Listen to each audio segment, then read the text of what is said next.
The impact to the business owner of the ineffective salesperson. By Peak Performance Training and Development.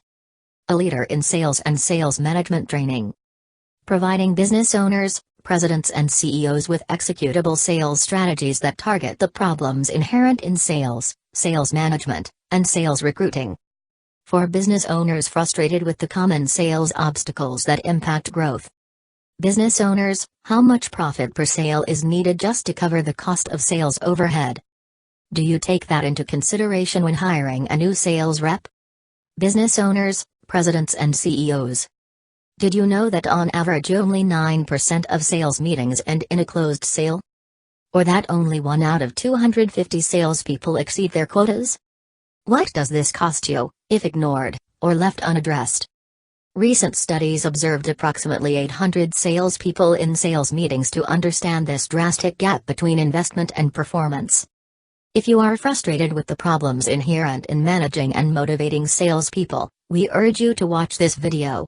Or call us direct at 866-816-0991. The best, and the rest.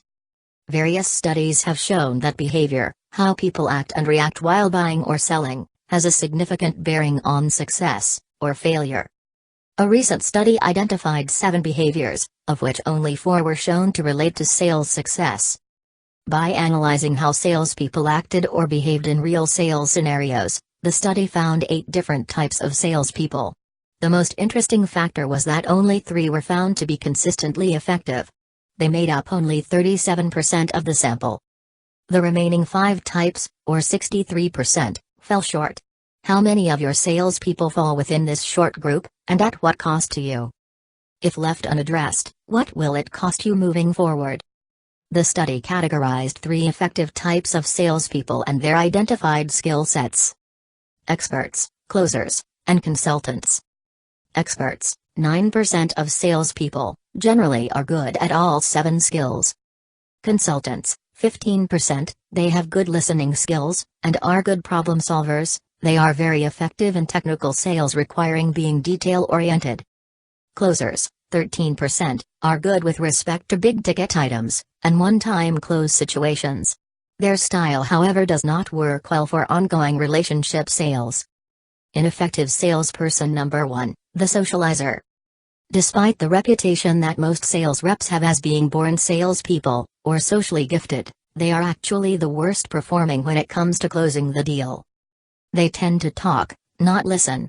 They often listen to themselves, as they carry on an internal conversation with themselves, anxious to talk, failing to listen to what often are important factors conveyed by the buyer. They refrain from asking the difficult and uncomfortable, yet necessary qualifying questions, resulting in lost opportunity, impacting your bottom line. The socializer effectively sells you, while in the interview, and often creates a pipeline, full of non-paying friends. Ineffective salesperson number 2, the storyteller. Storytellers also talk a lot, and rarely use effective listening skills to identify the actual buying motive. Their stories tend to focus on how other clients were successful, or happy. At Peak Performance we teach what is known as a visual usage scenario. This is where an effective salesperson gets the buyer to visualize using, and clearly benefiting from a product or service. Much like how an infomercial works. The infomercial sets out to get you to first see, then feel the pain, fear, or joy by first visualizing a scenario, followed by then seeing the product in use. Most salespeople fail to make this critical connection, as they are so focused on who they are, what they do, and what they have done for others. Ineffective salesperson number 3, the narrator. Narrators are generally highly analytical, and too often rely on a rigid script and prepared sales or marketing materials. They are generally very rehearsed in their delivery. For example, think about a doctor, who greets you with a pre-written prescription. That is known as malpractice in the medical field. They usually do not do well in competitive situations where buyers have multiple questions, or throw curveballs. Should you be selling a commodity that is cheaper than that of your competition, then they may do well. If not, you have a walking brochure. Business owners request your CEO sales barrier information package. Identify and remove the top sales obstacles that negatively impact growth.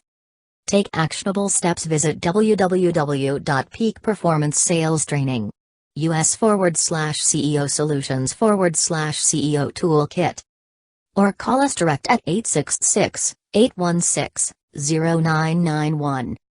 Ineffective salesperson number 4, the focuser.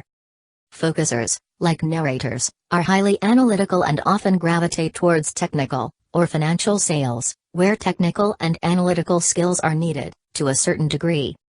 The focuser is a master at their product, however they often fail to focus on what is important to the buyer. They fail to identify the buying motive of the customer, as their focus is on detailing every product feature, often specific features that they like, or turn them on, not on specific identified features that the buyers like. They lack the ability to ask important qualifying questions to uncover the reasons why a prospect may act.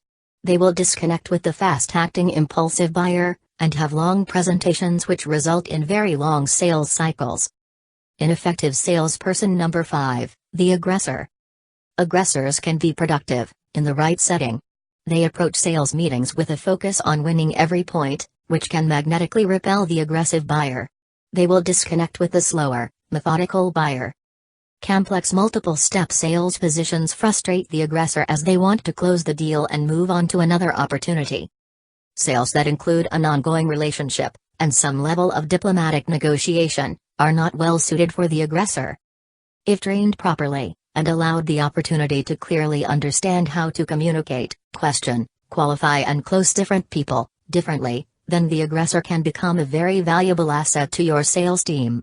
Call us today at 866-816-0991. Fixing the problems, and your process.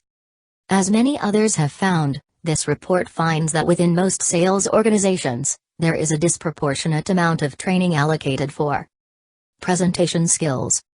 Traditional training is mainly focused on features and benefits.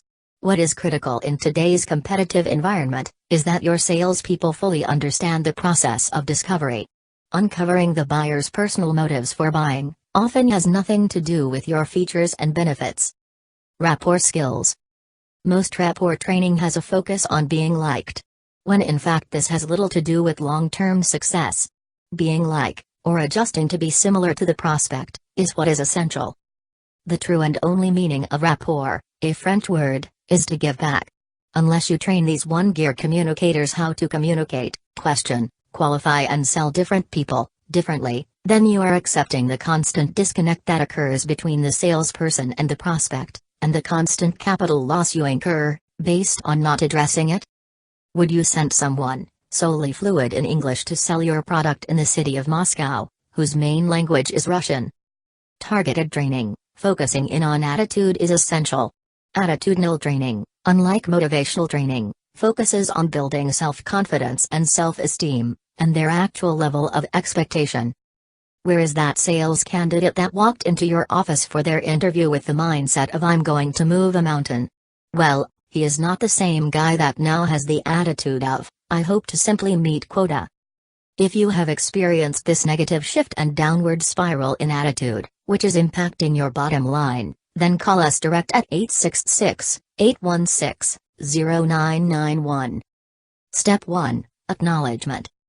It is critical that you first acknowledge the difference between where you are, versus where you deserve to be. You must acknowledge the untapped value within yourself, and your salespeople. The root cause, not the symptom, must be identified, followed by a corrective course of action, individually, and as a group.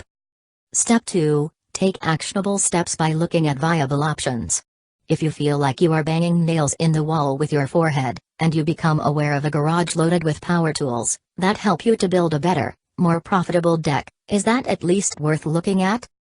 Business owners, presidents and CEOs. Request our complimentary CEO Sales Barrier Information Package. Visit www.peakperformanceSalesTraining. US/CEO Solutions/CEO Toolkit. Call Peak Performance today at 866-816-0991 to discuss viable options.